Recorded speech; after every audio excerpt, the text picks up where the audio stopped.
Welcome to Empowering Innovators, the series where we talk about innovation the startup way. Today I have with me Janneke Niessen, entrepreneur, author and also ambassador at UNICEF. Welcome, Janneke.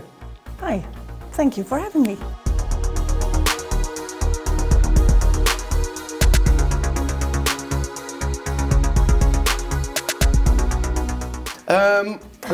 Let's go to female founders.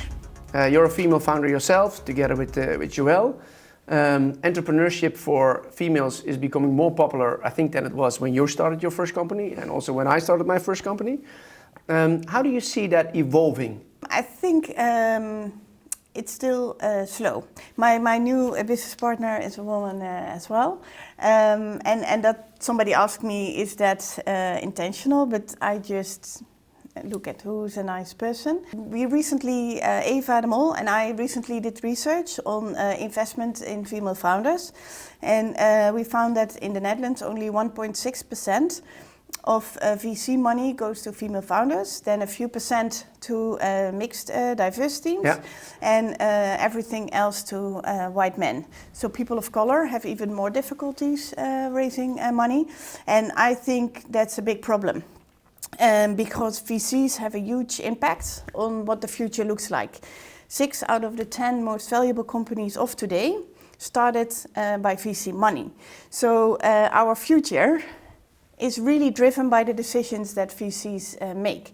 And I think to make sure that the future is inclusive, we need to make sure we invest in diverse entrepreneurs. And today we miss out, I think, on a lot of talent. One of the big reasons is the lack of diversity on the VC side. And so there's change necessary there. Is there change already happening? Because especially on the VC slow. side, it's 99%. 87% of the funds in the Netherlands don't have any female partners. So the change is slow, but more and more the awareness is there, and it starts with that. Yeah. So that's a good thing, and bias and network play a big role. And bias is a human thing. Men and women both have it, but it's important to be aware of it. So men and women are judged differently. So a young woman is inexperienced, a young man has potential. A woman with a really nice car, what is she going to do with her money? A man with a nice car, well done.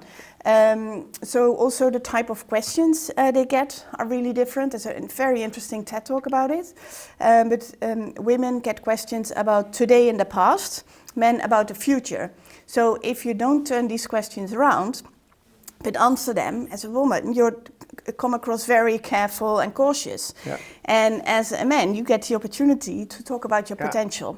So these things are just important to be aware of, and change will be there, but it's slow, and I think we can accelerate. I see that you're very passionate about this domain. Will your next adventure be in this domain? It will be in VC. But not specifically female founders. But you will make sure that there are female founders on your team next to yourself, which you already explained, but probably also... We will be investing in the best teams. Let's move to angel investing, because even in your days at the company, you were already looking at startups and scale-ups. Yeah. Why did you decide to give back, not only from a financial perspective, but also from everything that you've learned? Well, I think it's really important to do that when you're successful. When you're successful, that's because all the things you do yourself, but also because of the ecosystem that other people created before you. And I think you're obliged to give back to that ecosystem and make it better where you can. So that's why I try to mentor startups and invest in them. Because I do know from my own experience how important it is in that early stage to get help and to have people believe in you.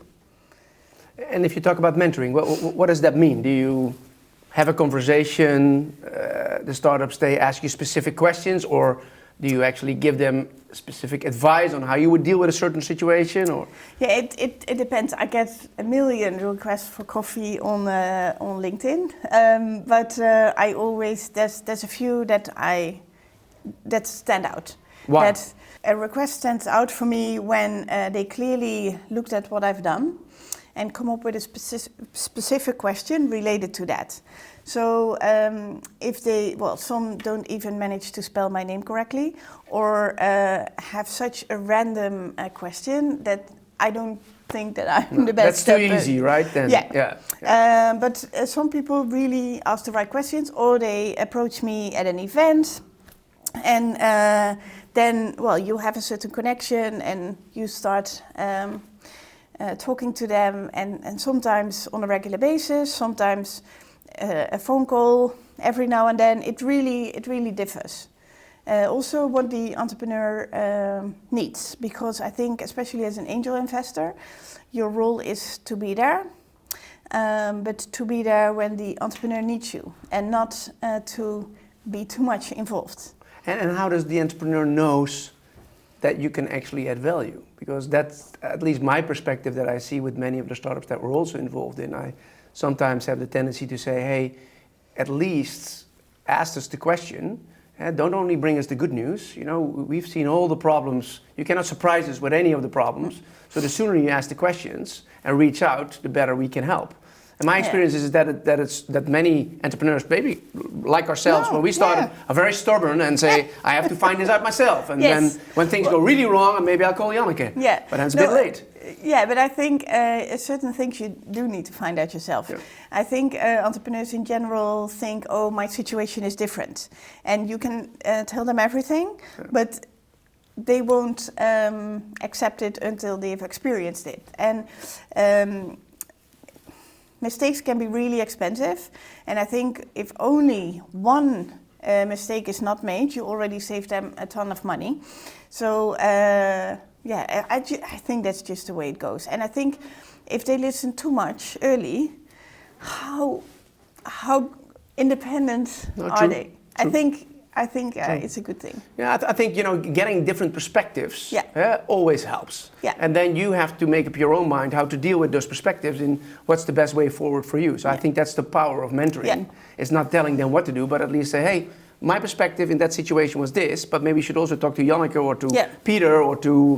No, and I do think that really good entrepreneurs are open to these views. But I also think at the same time that they will always, at certain points, be very stubborn. Yeah, which is good. Yeah.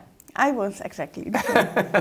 Hey, if you look at angel investing, maybe you start off with mentoring them first, and at a certain moment you see that there's a need maybe for them to raise capital. What's a moment for you to say, hey, I would actually be interested in helping you in the next round or being a part of your company as an angel investor? Where does that click the right or the wrong way? Well, where the click definitely is not, is people sending me a deck on LinkedIn and saying, please let me know how much you want to invest, without me knowing them at all. That's not how this works.